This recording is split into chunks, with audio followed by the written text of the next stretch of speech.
ಕೇಂದ್ರದ ಕ್ಯಾಬಿನೆಟ್ ಮಂತ್ರಿಯನ್ನ ಹಂದಿಗೆ ಹೋಲಿಸಿರುವುದು ಹೇಯ ಕೃತ್ಯ. ಇದನ್ನು ನಾನು ಖಂಡಿಸ್ತೇನೆ ಅಂತ ಶಾಸಕ ಎಂಟಿ ಕೃಷ್ಣಪ್ಪ ಆಕ್ರೋಶ ವ್ಯಕ್ತಪಡಿಸಿದರು. ಮುಖ್ಯಮಂತ್ರಿ ಸಿದ್ದರಾಮಯ್ಯ ಅವರು ಹಾಗೂ ಸರ್ಕಾರದ ವಿರುದ್ಧ ಹರಿಹಾಯ್ದ ಅವರು, ಸರ್ಕಾರಿ ಸೇವೆಯಲ್ಲಿರುವವರು ಯಾವುದೇ ರಾಜಕೀಯ ಪಕ್ಷಗಳನ್ನ ಓಲೈಸಬಾರದು ಅಂತ ಶಾಸಕ ಎಂಟಿ ಕೃಷ್ಣಪ್ಪ ಆಕ್ರೋಶ ವ್ಯಕ್ತಪಡಿಸಿದರು.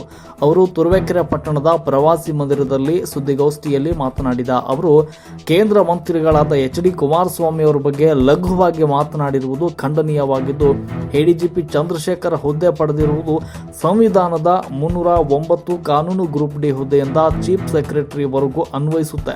ಹಾಗಿದ್ದಾಗ ಒಬ್ಬ ಕೇಂದ್ರದ ಕ್ಯಾಬಿನೆಟ್ ಮಂತ್ರಿಯನ್ನ ಹಂದಿಗೆ ಹೋಲಿಸಿರುವುದು ಹೇಯವಾದ ಕೃತ್ಯ. ಇದನ್ನು ನಾನು ಖಂಡಿಸ್ತೇನೆ ಅಂತ ಹೇಳಿದ್ದಾರೆ.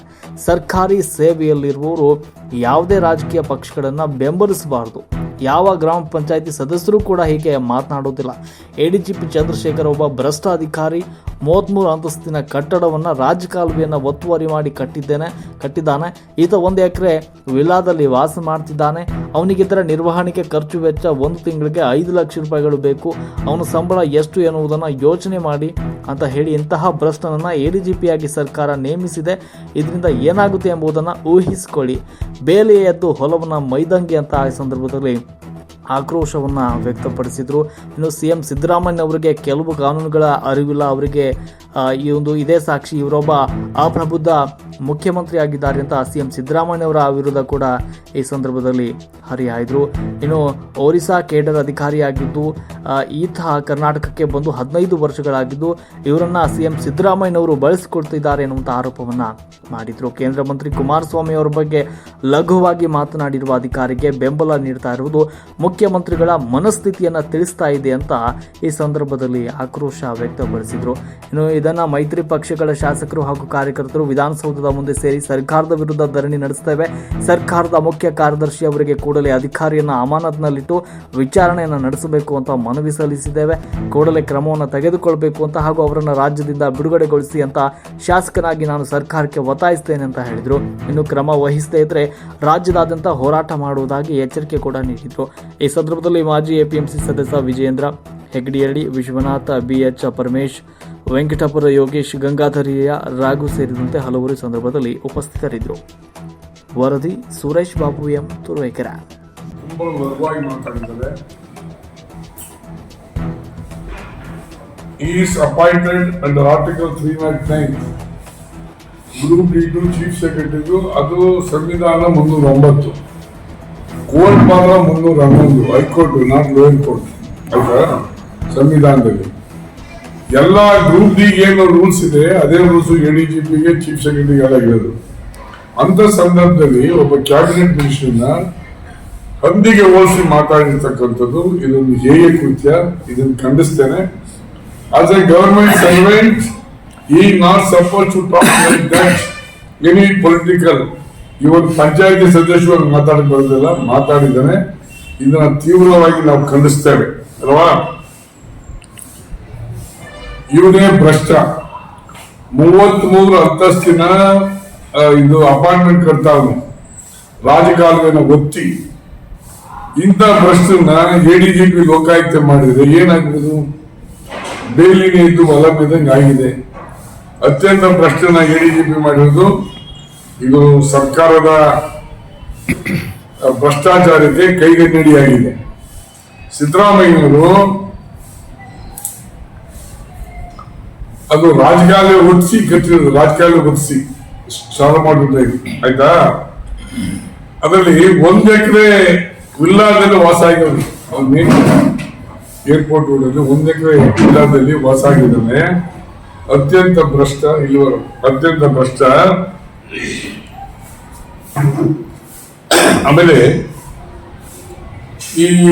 ಇದ್ರ ಬಗ್ಗೆ ಸನ್ಮಾನ್ಯ ಸಿದ್ದರಾಮಯ್ಯವರು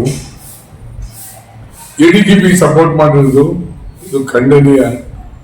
ಒಬ್ಬ ರಾಜಕಾರಣಿಯಾಗಿ ಮುಖ್ಯಮಂತ್ರಿಯಾಗಿ ಕಾನೂನು ಚೌಕಟ್ಟಲ್ಲಿ ಮಾತಾಡಬೇಕೆ ಹೊರತು the political power is supreme than any administration.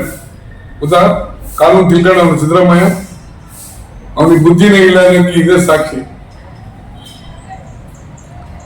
ಅಲ್ವೇನ್ರಿ. They are all secretaries officers who work under the control of cabinet in the government. ಅದನ್ನ ತಿಳ್ಕೊಂಡೇನೆ ಇವನು ಸಿದ್ದರಾಮಯ್ಯ ಮಾತಾಡೋದು. ಇದು ಒಂದು ಇಟ್ಸ್ ಅ ಪ್ರಿಮೇಚೂರ್ ಮುಖ್ಯಮಂತ್ರಿ ಅದನ್ನ ಸಾಬೀತು ಮಾಡ್ಕೊಂಡಿದ್ದಾರೆ. ಅಂಡ್ ಇಂಡೈರೆಕ್ಟ್ಲಿ ಈ ಸಪೋರ್ಟಿಂಗ್ ಎ ಕರಪ್ಟ್ ಆಫೀಸರ್ಸ್, ಒಬ್ಬ ಭ್ರಷ್ಟ ಅಧಿಕಾರಿಗೆ ಸಪೋರ್ಟ್ ಮಾಡಿ ಅವನನ್ನ ಲೋಕಾಯುಕ್ತ ಇಟ್ಕೊಂಡಿದ್ರೆ ಇವನ ಸರ್ವೈವಲ್ಗೆ ಇವನೆಂತ ಭ್ರಷ್ಟ ಮುಖ್ಯಮಂತ್ರಿ ಅಂದ್ರೆ, ಕಲ್ಬಾರಿ ಮುಖ್ಯಮಂತ್ರಿ ಆಗಿದ್ದಾಗ ಈ ಲೋಕಾಯುಕ್ತನ ಹೆಚ್ಚು ಕಮ್ಮಿ ಇದನ್ನ ಇರ್ತಾರೆ ರದ್ದು ಮಾಡಿಲ್ಲ, ಅದನ್ನ ಕ್ಲೋಸ್ ಮಾಡಿ ಅಧಿಕಾರಿಗಳ ಕ್ಲೋಸ್ ಮಾಡಿ ಬೀಗ ಹಾಕಿ ABC ಮಾಡ್ತಾರೆ. ACB ಅವ್ರ ಸ್ವಂತಕ್ಕೋಸ್ಕರ ಆಯ್ತಾ 1650 ಎಕರೆ ರೀಡು ಮಾಡಿದ್ದಾನೆ. ರೀಡು ಮೀನ್ಸ್ ಅಂದ್ರೆ ಡಿನೋಟಿಫಿಕೇಶನ್ ಇರುತ್ತೆ. 1650 400 ಎಕರೆಗೆ ಸುಪ್ರೀಂ ಕೋರ್ಟ್ ಡೈರೆಕ್ಷನ್ ಕೊಟ್ಟಿದೆ, ಇಲ್ಲ ಅಂತಲ್ಲ. ವೇರಾಸ್ 1650 ಏಕರ್ಸ್ ಮಾಡಿದ್ದಾನೆ. ಎಷ್ಟು ಸಾವಿರ ಕೋಟಿ ಲೂಟಿ ಹೊಡೆದಾನೆ, ಅದು ತೆರಿಗೆ ಬರ್ತದೆ ಅಂತ ಹೇಳಿ ABC ಮಾಡಿದ. ಹಂಗಾಗಿ ಇಂಥ ಅಧಿಕಾರಿಗಳನ್ನ ಇಟ್ಕೊಂಡಿದ್ದಾರೆ. ಇವರ ಏನು ನಂತರ ಚಂದ್ರಶೇಖರ್ ಇದಾರಲ್ಲ ADGP, ಅವ್ರ ಮನೆ ಮೇಂಟೆನೆನ್ಸ್ ಎವ್ರಿ ಮಂತ್ 5 lakhs ಬರ್ತದೆ. ಸಂಬಳ ಬರ್ತದ, ಸಂಬಳ ಎಷ್ಟು ಅವ್ರಿಗೆ 5 lakhs ಮೇಂಟೆನೆನ್ಸ್ ಬರ್ತದೆ. 1 ಎಕರೆ ವಿಲ್ಲಾದಲ್ಲಿ ಮೇಂಟೈನ್ ಮಾಡ್ಬೇಕಾದ್ರೆ electricity, water supply, sewage, cleaning and everything, park maintaining 5 lakhs every month. ಇವ್ನ ಸಂಬಳ ಎಷ್ಟು? ಇವ್ನ ಅತ್ಯಂತ ಭ್ರಷ್ಟ ಅಧಿಕಾರಿ ADGP ಆಗಿದ್ದಾರೆ ಸಿದ್ದರಾಮಯ್ಯ. ಅಂದ್ರೆ ಭ್ರಷ್ಟಾಚಾರ ಎಷ್ಟು ಕುಮ್ಮಕ್ ಕೊಡ್ತಾರೆ ಮುಖ್ಯಮಂತ್ರಿ, ಇದು ಸಾಕ್ಷಿ, ಇದು ನಿದರ್ಶನ ಅಲ್ವೇ.